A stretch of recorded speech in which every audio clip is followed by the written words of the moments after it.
Assalamu alaikum students.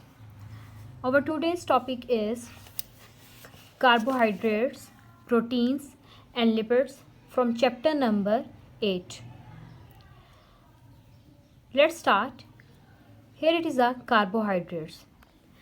Carbohydrates beta, as you know, is a energy source for our body. And what are the sources of the carbohydrates? In plants, we get carbohydrates via process of photosynthesis. While animals get carbohydrates from their environment. So these are the basic sources of carbohydrates in plants and animals. Plants carbohydrates कौन से process के through obtain करते हैं? Photosynthesis के through.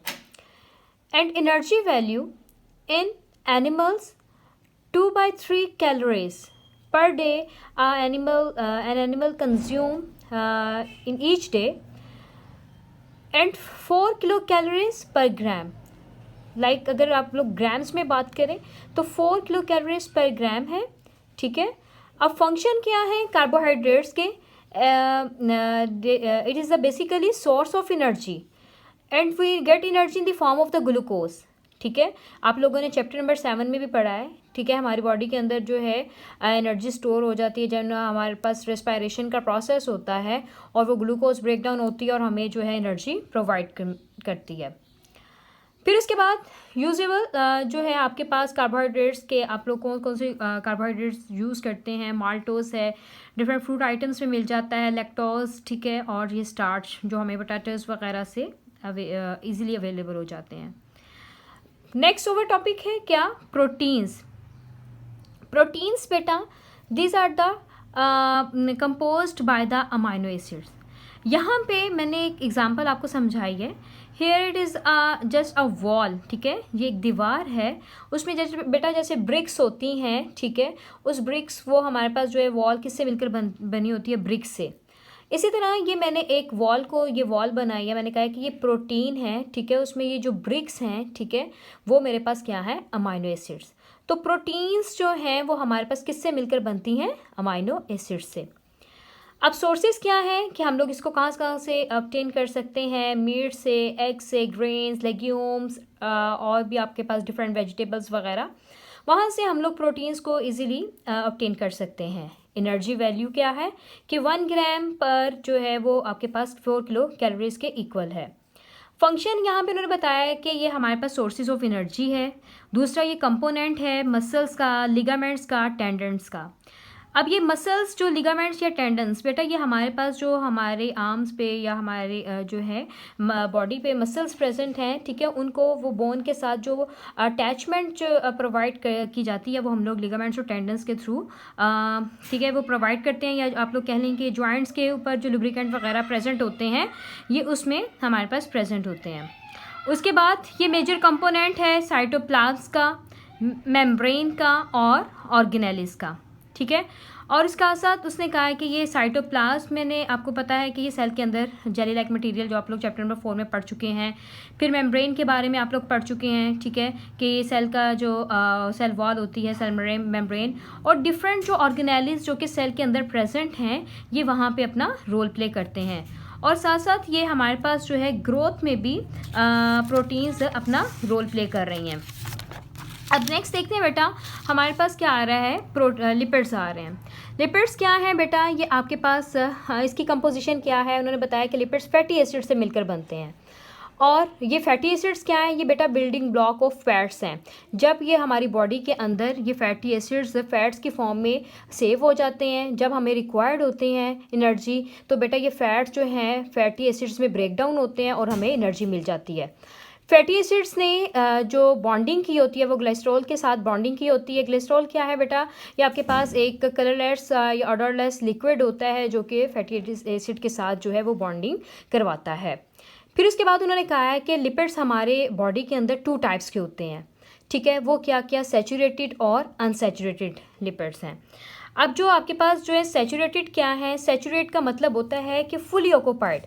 Just like this के आप लोगों के पास कार्बन है, आप लोगों को ये पता है ना कि कार्बन की वैलेंसी 4 होती है, कि मतलब उसके वैलेंसी मतलब कि उसकी maximum capacity, combining capacity carbon की क्या है, वो 4 है।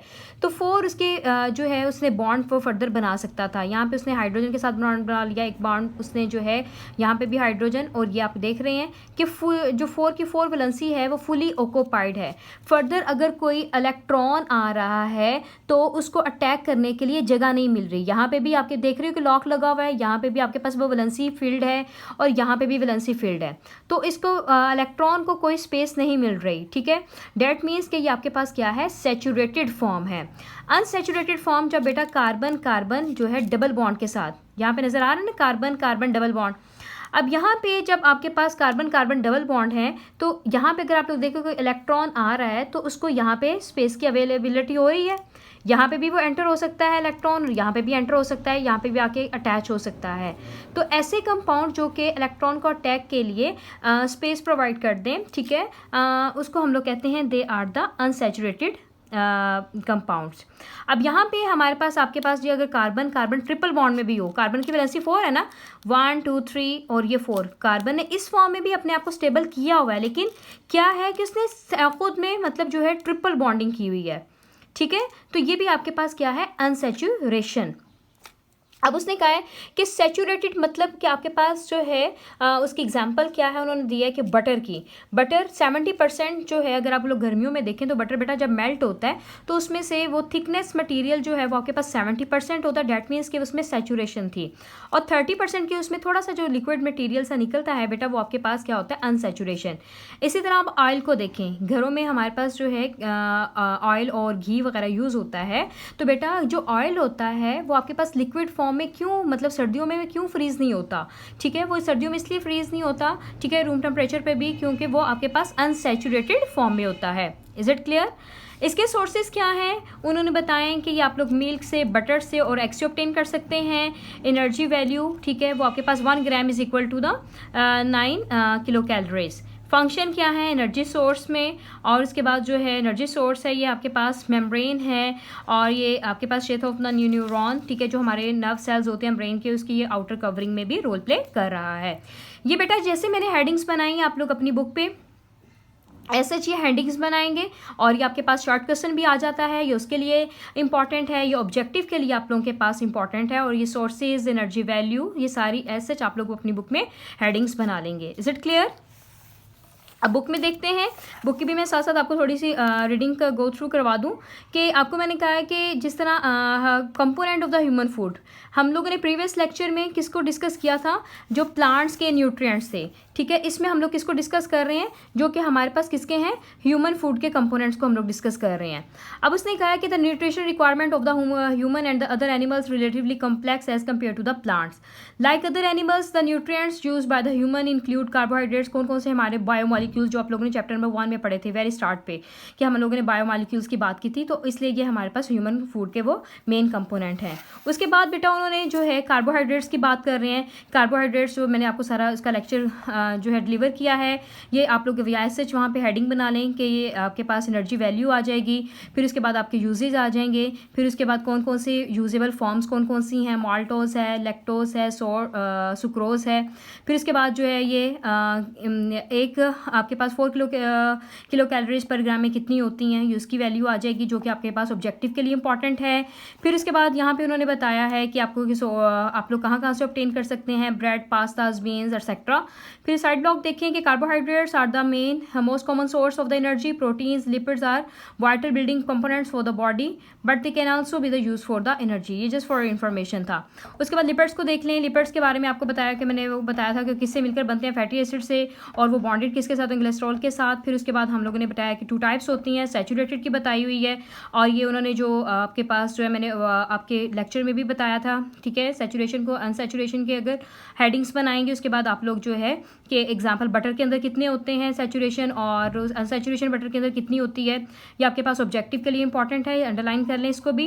एज सच बेटा आप लोगों ने ये फुल फ्लेज टॉपिक लर्न करना है, ठीक है। इसको जो अंदर शॉर्ट क्वेश्चंस वगैरह आ रही हैं उसकी मैंने हेडिंग्स बना ली ताकि आप लोगों के लिए ईजी हो जाए। इसी तरह बेटा ये प्रोटीन्स का है, प्रोटीन्स के बारे में बता रहे हैं कि एसेंशियल कंपोनेंट है मेम्ब्रेन ऑर्गेनेलिस का, और उसके बाद ये हमारे पास एंजाइम्स के तौर पे भी प्ले करती हैं रोल। दूसरा हम लोग एनर्जी गेनिंग के तौर पे यूज़ करते हैं। फिर वही बात आगे किलो कैलोरीज एनर्जी के लिए मतलब जो है वो कितनी कंटेन होती है। इसके सोर्सेज बताए हुए हैं, सोर्सेज की आप लोग हेडिंग बना लेंगे, एग, मीट, ठीक है, grains, legumes and dairy products such as the milk and the cheese. Proteins जो हैं आप लोग उसको कार्बोहाइड्रेट्स में कन्वर्ट कर सकते हैं, ये आपके पास ऑब्जेक्टिव के लिए इंपॉर्टेंट है कि which biomolecules can be converted into the carbohydrates. फिर उसके बाद उसने सैचुरेटेड फैटी एसिड्स का बताया है कि वो एक जो है पर्सन का कोलेस्ट्रॉल लेवल इंक्रीज़ कर देता है। अगर कोलेस्ट्रॉल लेवल इंक्रीज़ हो जाता है डेट मीन्स के बेटा वो जो कोलेस्ट्रॉल लेवल मतलब जो आपके पास सैचुरेशन घी वगैरह यूज़ करने से वो हमारी आर्टरीज में, ठीक है, वेन्स वगैरह में जाके वो आपके पास वो साथ उसके अटैच हो जाते हैं वो, फिर जिसकी वजह से आपके पास ब्लड फ्लो सर्कुलेशन में प्रॉब्लम होती है और क्लॉगिंग वगैरह स्टार्ट हो जाती है और हमें अल्टीमेटली हार्ट डिजीज़ को फेस करना पड़ता है। तो बेटा आज का लेक्चर आपका ये important component of the human food था जिसमें कार्बोहाइड्रेट्स, लिपिड्स और प्रोटीन्स, ठीक है। यहाँ तक आज की आप डेट मेंशन कर लें और जो मैंने पॉइंट्स आपके लेक्चर में बनाए थे वो आप लोग इसको हेडिंग्स बना लें। Thank you so much.